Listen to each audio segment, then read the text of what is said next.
হয় গায়ন বায়ন আৰু ঢোলে ডগৰে এই মুহূৰ্তত খুমটাই সমষ্টি কংগ্ৰেছৰ প্ৰাৰ্থী ৰজনা ডেকীয়ে আগবাঢ়িছে মনোনয়ন দাখিল কৰিবলৈ জিলা আয়ুক্ত কাৰ্যালয়ৰ দিশে। এই মুহূৰ্তত আমি পৰিৱেশটো দেখাবলৈ এই মুহূৰ্তত যত্ন কৰিছোঁ।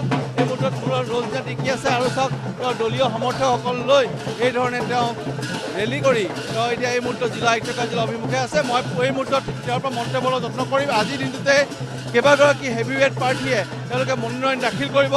আজি মন্ত্ৰী অতুল বৰা তেওঁ গোলাঘাট সমষ্টিৰ পৰা তেওঁ মনোনয়ন দাখিল কৰিব। তেওঁ সংগ দিব অসমৰ মুখ্যমন্ত্ৰী হিমন্ত বিশ্ব শৰ্মাই। আৰু এই মুহূৰ্তত মই দেখুৱাই আছোঁ ৰজনা ডেকী আছে, তেওঁ মন্তব্য ল'বলৈ যত্ন কৰিম। আৰু সেয়া চাওক দলীয় সমৰ্থকলৈ এই ধৰণে ঢোলে ডগৰে সকলোৱে তেওঁক আদৰণি জনাইছে।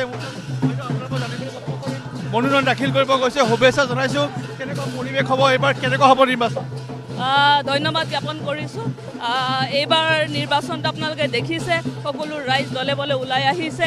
আৰু ঠিক তেনেধৰণে আমি দেখিছোঁ যে ৰাইজে সময়ৰ যি পৰিৱৰ্তন, এই বিজেপি চৰকাৰৰ যিটো স্বেচ্ছাচাৰিতা চলিছে, ৰাইজৰ ওপৰত যিখিনি বিভিন্ন দিশতে আজি প্ৰতাৰণা কৰি আহিছে, তাৰ হকে ৰাইজে এতিয়া পৰিৱৰ্তনটো বিচাৰিছে আৰু পুনৰ কংগ্ৰেছৰ নেতৃত্বত আমাৰ মিত্ৰজোঁটৰ চৰকাৰ বিচাৰিছে। সেই হকে ৰাইজৰ আশীৰ্বাদ লৈ পেলাই ওলাই আহিছোঁ, যাতে আমাৰ বিভিন্ন দিশতে আমি সকলোৱে সমান যিটো আমাৰ গণতান্ত্ৰিক অধিকাৰ, সেইটো যাতে সকলোৱে এটা শান্তি পৰিৱেশত থাকিব পাৰোঁ, তাৰ কাৰণে আজি নিৰ্বাচনৰ কাৰণে আমি ওলাই আহিছোঁ।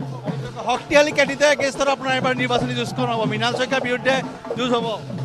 হয়, আমি ৰাইজৰ কাৰণে ওলাই আহিছোঁ আৰু নিৰ্বাচনতো আমাৰ বিৰোধী দল থাকিবই। তো বিভিন্ন ৰাজনৈতিক দলৰ লগত আজি নমিনেশ্যন হৈ যাওক, তাৰ পাছতে আপুনি গম পাম কাৰ কাৰ লগত হ'ব। আৰু যিহেতুকে চৰকাৰৰ এই বিজেপিৰ এগেইনষ্টতে আমি সকলো ৰাইজ ওলাই আহিছে। আমাৰ কংগ্ৰেছৰ নেতৃত্বত আমাৰ যিটো এলায়েন্স আছে, সেইটো আমি চবে ওলাই আহিছোঁ আৰু ঠিক তেনেধৰণে প্ৰত্যানী আৰু আশাবাদী ৰাইজৰ জয় হ'ব, ৰাইজৰ ন্যায় হ'ব। হয়, ৰাইজৰ জয় হ'ব, ৰাইজৰ ন্যায় হ'ব, এয়াই এই বিশ্বাস লৈ এই আস্থা লৈ তেওঁ এই মুহূৰ্তত অগ্ৰসৰ হৈছে জিলা আয়ুক্ত কাৰ্যালয় অভিমুখে। দলীয় সমৰ্থক হয় ঢোলে ডগৰে গায়ন বায়নেৰে সকলোৱে তেওঁক আদৰণি জনাইছে আৰু নিশ্চয়কৈ চাবলৈ যায় গোলাঘাট জিলাৰ ৫টা সমষ্টি অন্যতম খুমটাই সমষ্টি। খুমটাই সমষ্টিত বিধায়ক মৃণাল শইকীয়াৰ বিৰুদ্ধে এইবাৰ নিৰ্বাচন অৱতীৰ্ণ হ'ব এইবাৰ ৰজনা ডেকী, যাৰ কাৰণে তেওঁ মনোনয়ন দখলৰ দিশে আগবাঢ়িছে জিলা আয়ুক্ত কাৰ্যালয় অভিমুখে।